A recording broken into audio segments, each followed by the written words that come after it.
Hello, my dear friends. I am Stanislav Shamayev, a licensed business immigration and a corporate attorney in Miami, Florida.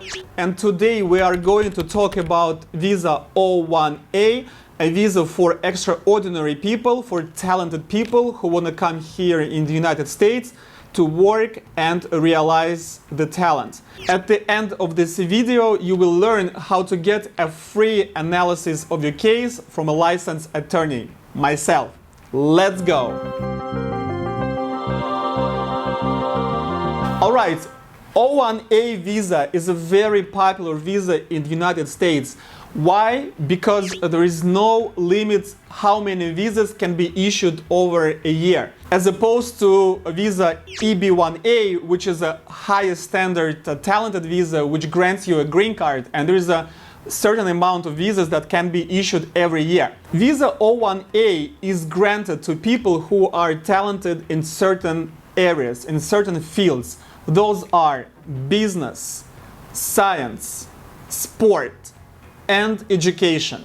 We are not going to talk about O-1B visa. This is a separate subject, a separate topic, because there are separate criteria for that particular visa. So we're going to focus on O-1A for business people, for scientists, for education people, and for athletes. And as you might know, there are quite a few criteria for this visa to be approved in order to get it. So I'm going to talk about those criteria and try to make it simple for you, to break it down so you understand, because if you actually read the law on a book, this is quite confusing, and I don't blame you, because it's pretty hard for a person without legal education to understand what's going on. Let's go one by one and talk about the criteria that are important in order to get this visa. Criterion number one, and there is an award or a prize you get, and that is internationally or nationally recognized. And this is quite simple. You participate in some kind of competition, in some kind of event that has a jury, that has a prize, that has sponsors, that's prestigious in your country or internationally. You win a first, second, or the third prize, or maybe you take a place that's prestigious in your field, in your sphere, and then we can count it as a prize that satisfies this criterion. What are the best prizes you can get to satisfy this criterion? Besides the private prizes and competitions you may participate in, the best are the ones that come from your government. Yes, you did not mishear me. This is the government. If you get a medal or some kind of certification from the government with thanks to you, or any kind of prize that comes from the government, that's going to be the best we can offer in this criteria.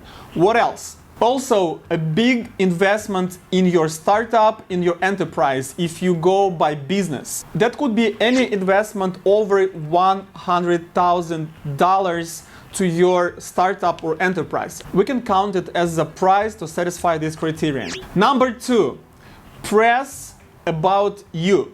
In this particular criterion, I want to see a few articles about you and your work and your talent that is in a big media in your country. How do you know if the media is big? Well, you look at how many people visit this media, and depending on the country where you're from, you have to evaluate and see the ranking of this media. I would say top 20 news portals in your country would qualify as a large, big media. However, we'll look at it in case-by-case basis. Also, besides major media, we can also accept articles in the professional press or major trade magazines or major trade press. How do we know if it's a professional press or a major trade press or magazine? Well, we'll look at the audience of this particular article or this particular magazine or newspaper. That should be people from your industry, the professionals from your industry. Also, in this criterion, it's very important to have the date, the title, and most important, the author of the article. Without the author, the immigration services would not qualify your articles as satisfying this criterion. So make sure you have the date, the title, and the author of those articles. Stanislav, how many of those articles do I need? At least 2. And depending on the circumstances, it could be more, but I want you to have at least 2 of them. Okay, number 3, your membership in professional organizations that accept only for high achievement, which is judged by the experts that are national or international. This is quite a title for the criterion. It's pretty hard to understand, so let's break it down. First of all, you gotta be a member of some professional organization in your field. Number 2, that particular organization should have in their bylaws, in their operational agreement, or in any corporate paperwork, be it for-profit or non-for-profit, if it's a government, it should actually say the criteria for accepting new members should be high achievement. It doesn't really have to say high achievement word by word, but we should be able to infer it from what it says in those documents that not everyone can be a member of this particular organization, only people who are at the top of the field. And the last one, and very important, those people, that committee or a group of people or the board of directors, call it whatever you want, those people who accept the new members, they themselves gotta be experts. A professional organization that accepts for high achievement, which is written in their bylaws, and the people who actually make the decision on your admittance, they have to be of the high rank experts in your nation, in your country, or internationally. Sometimes in this criterion, we can accept the paperwork from the organization that does not itself accept only people with high achievements. They may accept a very large public. However, within this organization, there could be a committee or a group that is formed by those professionals who has high achievements. So within one body, there could be smaller groups, the membership in which we can count to satisfy this criterion. Also, if you're from IT field, the certification that's equal or similar to Oracle or AWS or similar may qualify you to satisfy this criterion as well. But before we go further, please follow me on my Instagram and my TikTok, where I post a lot of unique and exclusive content that you cannot miss. All right, let's go further. Number 4. Your critical or leading role in organization that has high reputation. This one also has a few subsections which I need to explain. So first of all, you should be working in a company for the brand or for your own company that has a reputation in your field. A reputation in your field doesn't mean that everybody knows in this organization. What it actually means is that within that industry, within that field, people know about this brand, about this company, about this corporation, about your brand. So whatever it is, people know about it. Everybody knows Google, right? Google is a very famous company, so it satisfies the reputation part of it.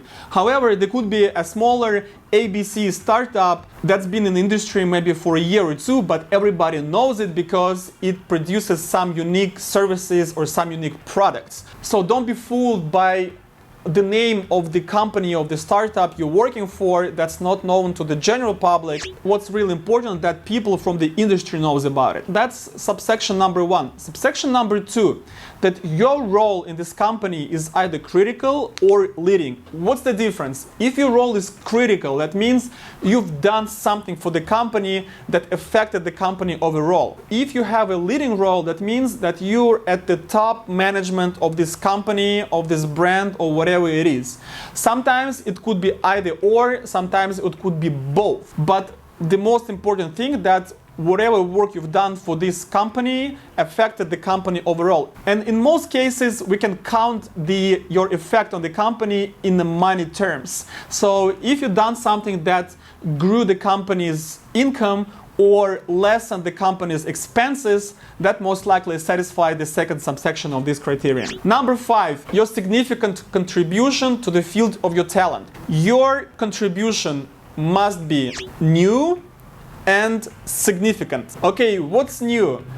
The new is something that has not been done before, right? It's a new service, new product, new technology, new method, a patent, maybe a book, maybe a publication with a lot of citation to it.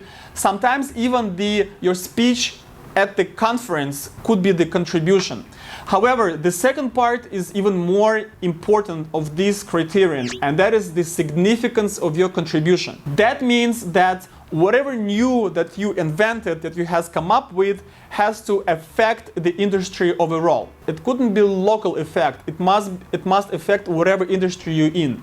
So let's say if you're from IT industry and you invented some kind of a code which is now used by many other IT specialists or in the companies, that's new. And that has a significant effect because everybody is using it. Another example from IT industry, if you were a part of the team who created some app that's used by the industry, there you go. This is new, has not been done before, and now everybody is using it. Some new method, some new business method of analyzing data, of optimizing the processes. This criteria is very hard to prove, but it has the most creative part in it because you may not know that your contribution is significant and new, but when I analyze your situation, I can say, hey, John, this is definitely new, it didn't happen before, and now we can prove that it's significant if we bring a couple of experts who's going to say that, yes, it is what it is. Don't be discouraged, think you don't satisfy this criterion, because sometimes it takes a deeper analysis. All right, number 6, show me your money. If you're a talented person, you gotta have income, you gotta have some higher salary, higher wage, or some other kind of remuneration that you get for your talent. It shouldn't be compared to the American salaries, American wages. It should be compared to how much money people make in your country. So let's say you are a professor at the university, a regular and average professor in university in your country. Let's say it's France. They're making 60,000 euros a year, and you're making 150,000 euros a year. So we can make a very good argument that your salary is significantly more than a regular professor in your country. And that applies to all fields, to athletes, to IT people, to the beauty industry, in any kind of talent you may have. Also, it's not necessary the salary or wage which we could count monthly or annually. It also could be a contract that you get, or the paintings that you sell, or NFTs that you sell. If people are willing to pay higher price or top or premium price for your product, for your service, we also could count it as a higher salary or higher remuneration in your field. Other criterion in this particular visa O-1A. However, the ones I told you about the most important, they are the ones we always trying to satisfy. And remember, to get O-1A visa, we have to satisfy at least 3 criteria out of those that I mentioned. There are some other ones, and there are some other ones that are less popular. Of course, we use them if we see them. And also, it's very important that visa O-1A demands that you have an employer in the United States. So some company in the United States has to sign the petition for you. However, your own company also can be your employer if there is a proper corporate work and it's organized and registered properly. If you think that you satisfy at least 3 criteria out of those that I mentioned, please go down below this video and click on the link that I prepared for you and fill out the questionnaire so I could make a free analysis of your case within 48 hours. This was Stanislav Shamayev, the lawyer of your future. Your future begins here. Good luck.